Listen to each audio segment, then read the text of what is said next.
अब हम आपको रक्षा के क्षेत्र में भारत के उस नए धमाके का विश्लेषण करेंगे। जब भारत और जापान ने एक डिफेंस पैक्ट साइन किया था तब चीन ने इसे सामान्य कहा था, लेकिन आज जो खबर आई है उसने न केवल चीन की सरकारी मीडिया बल्कि वहां की सरकार में भी खलबली मचा दी है। और ये खबर बहुत सारे सवाल उठा रही है, ये खबर परेशान कुन है, ये खबर हैरान कुन है। 4 साफियों ने मिलकर ये इन्वेस्टिगेटिव स्टोरी की है और वो ये बताते हैं कि जी हां, इतिहास में पहली बार जापान अपने सबसे घातक और सबसे शक्तिशाली मित्सुबिशी F2 फाइटर जेट्स को भारत की सरजमी पर उतारने जा रहा है। जापान बढ़ती फजाई सरगर्मियों के हवाले से बात करते हैं। इस फजाई सरगर्मी ने चाइना का अलर्ट कर दिया है। टोक्यो और बीजिंग के दरमियान कशीदगी भी उरूज पर है। जापानी वजारत दिफा के मुताबिक ये सिर्फ एक युद्धाभ्यास नहीं है, ये इंडो पैसिफिक की जियोपॉलिटिक्स में आया वो भूकंप है जिसकी गूंज अब सीधे बीजिंग के ग्लोबल टाइम्स के दफ्तरों में सुनाई दे रही है। आखिर क्यों चीन के बड़े बड़े एनालिस्ट भारत को धमकी और चेतावनी दे रहे हैं? क्या है इस जापानी फाइटर जेट की वो ताकत जिससे दुनिया का दूसरा सबसे शक्तिशाली देश थर-थर कांप रहा है? बल्कि अगर ये कहा जाए कि तशवीशनाक डेवलपमेंट्स हैं। इस वक्त मुकम्मल तौर पर पाकिस्तान की सिक्योरिटी फोर्सेस को, पाकिस्तान एयरफोर्स को हाई अलर्ट रहने का कह दिया गया है और इस वक्त भारतीय मुतअद्दिद एयर बेसेस जो पाकिस्तान के बॉर्डर के करीब हैं वहां पर कुछ पुरस्रार मूवमेंट देखी गई है और कुछ पाकिस्तान के अंदर फ्लाइट्स जो कि कमर्शियल फ्लाइट्स हैं एयरलाइंस की, वो भी डाइवर्ट की गई हैं जो इस्लामाबाद और सियालकोट की तरफ जा रही थी। और अब उस हवाले से हमने कुछ अपने जराए से बात की है, कुछ एक्सक्लूसिव इंफॉर्मेशन जो है वो हासिल करने की कोशिश की है और इस वक्त पाकिस्तान का अंदाजा और पाकिस्तान के इंटेलिजेंस सोर्सेज ये बता रहे हैं कि जी भारत है उसे इस वक्त इग्नोर नहीं किया जा सकता। तो खबर कल ही सामने आई और इसने पूरी दुनिया के डिफेंस एक्सपर्ट्स को हैरान कर दिया। जापान ने आधिकारिक तौर पर फैसला लिया है और वो फैसला ये है कि वो अपने मित्सुबिशी F2 लड़ाकू विमानों को भारत में एक द्विपक्षीय यानी कि बायलैटरल युद्ध अभ्यास के लिए भेजेगा। जापान की मीडिया और अब भारतीय मीडिया में भी इसकी चर्चा जोरों पर है। अब चौंकाने वाली बात ये नहीं कि जेट्स आ रहे हैं, चौंकाने वाली बात तो ये है कि चीन का पैनिक मोड। जी हां, चीन का सरकारी मुखपत्र माना जाने वाला ग्लोबल टाइम्स इस खबर के सामने आते ही बौखला उठा है और फिर उसने हेडलाइन लगा दी है। दोस्तों, पाकिस्तान जो है उसको बड़ा शॉक हुआ है। शॉक किस चीज का हुआ है कि जनाब there is an India Japan के ऊपर जो स्टेटमेंट आती है तो वो जी उसमें ना जी वो जी हमें ना जी जापान ने ये कर दिया, जापान इंडिया का साथ देता है। ओ भाई, जापान शुरू से इंडिया का साथ दे रहा था।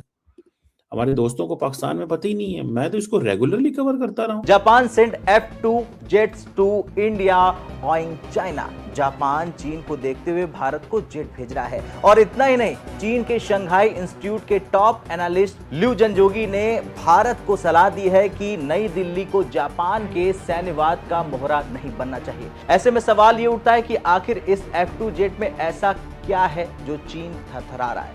जापान और इंडिया की जो टाइज हैं वो बहुत गहरी हैं और वैसे तो देखिए, हम हर कंट्री की जब बात करते हैं, जब इजराइल और इंडिया के ताल्लुकात की बात करते हैं तो तब भी हम ये कह रहे होते हैं कि इनकी टाइज बहुत गहरी हैं और ये तो डेकेड से दोस्त हैं। फिर जब हम इंडिया और रशिया की बात करते हैं तब भी हमें यही कहना पड़ता है और अब हम जापान और इंडिया के रिलेशंस की बात करें तो तब भी हमें यही कहना पड़ रहा है। तो क्या करें? इसकी वजह ये है कि भारत के जितने भी दुनिया के बड़े कंट्रीज़ हैं, सुपर पावर्स के साथ साथ अफ्रीकन कंट्रीज़ तक भी, तो कुछ तो दुनिया के बड़े कंट्रीज़ ऐसे जिनके साथ इंडिया के रिलेशंस डेकेड्स पुराने हैं और बहुत गहरी टाइज हैं। ये सही बात है। अब जापान के साथ भी ऐसा ही है।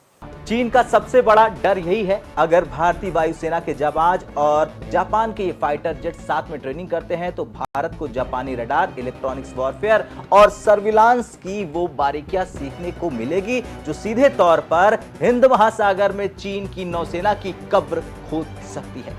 अब आपने ये सब तो जान लिया, अब चीन की इस बौखलाहट के पीछे एक और गहरा कारण है। चीनी एनालिस्ट ल्यू जंजोगी ने भारत को याद दिलाया है कि द्वितीय विश्व युद्ध के दौरान जापान का इतिहास कैसा रहा। उन्होंने कहा है कि भारत को सावधान रहना चाहिए, कहीं जापान अपने स्वार्थ के लिए भारत का इस्तेमाल ना कर ले। लेकिन यहाँ सवाल ये उठता है दोस्तों कि क्या चीन को ये बोलने का नैतिक हक है? वो देश जो डोकलाम में घुसपैठ की कोशिश करता है, वो देश जो गलवान में हिमाकत करता है, जब बे ऑफ बंगाल में अपने स्पाई शिप्स भेजता है, आज वो भारत को ज्ञान दे रहा है कि उसे किससे दोस्ती करनी चाहिए, किससे नहीं। हैं जापान की वज़ीर आज़म और भारत को मिलने वाली सिफारती कामयाबी पर। ट्रेड अगर आप देखिए तो दोनों ममालिक के दरमियान तकरीबन 27.5 बिलियन डॉलर का, जो कि बहुत ज़्यादा नहीं है जापान और इंडिया।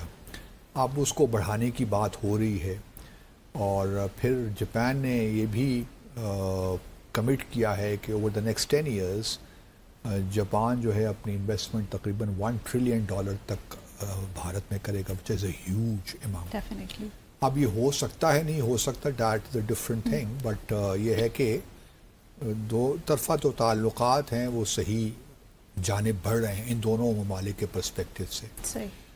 और अगर आप रीजनल कॉन्टेक्स्ट में देखिए तो रीजनल कॉन्टेक्स्ट में, अच्छा इससे पहले कि मैं रीजनल कॉन्टेक्स्ट में आऊँ, सॉरी, जापान की एक ख्वाहिश है कि वो जो नॉर्थ ईस्टर्न स्टेट्स हैं वहाँ भी कुछ ख़ास तौर पे इन्वेस्ट करें।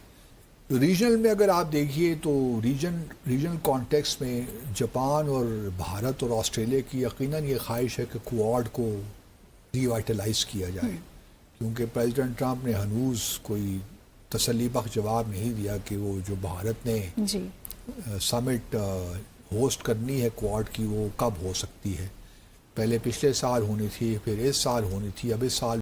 नमस्कार दोस्तों, जय हिंद। दोस्तों, जब शुरू में जापान की पीएम भारत आई थी और उस वक्त भारत ने जापान के साथ डिफेंस एग्रीमेंट किया था, तो उस वक्त पूरी दुनिया इसे बहुत बड़ी अहमियत दे रही थी, लेकिन वहीं एक देश चाइना और पाकिस्तान इसे डिग्रेड करके बता रहे थे कि इसमें कुछ भी नहीं रखा। लेकिन आज उसी के बदौलत चीन मीडिया और चीनी सरकार छटपटा रहा है, क्योंकि जापान ने अपना सबसे आधुनिक और ताकतवर फाइटर प्लेन भारत भेजा है और इसकी काबिलियत चाइना जानता है, जिसकी वजह से आज उसकी छटपटाहट सबके सामने देखने को मिल रही है और पूरी दुनिया ये देख रही है कि किस तरह से चाइना सिर्फ एक फाइटर जेट भारत पहुंचने से इतना बौखला उठा है।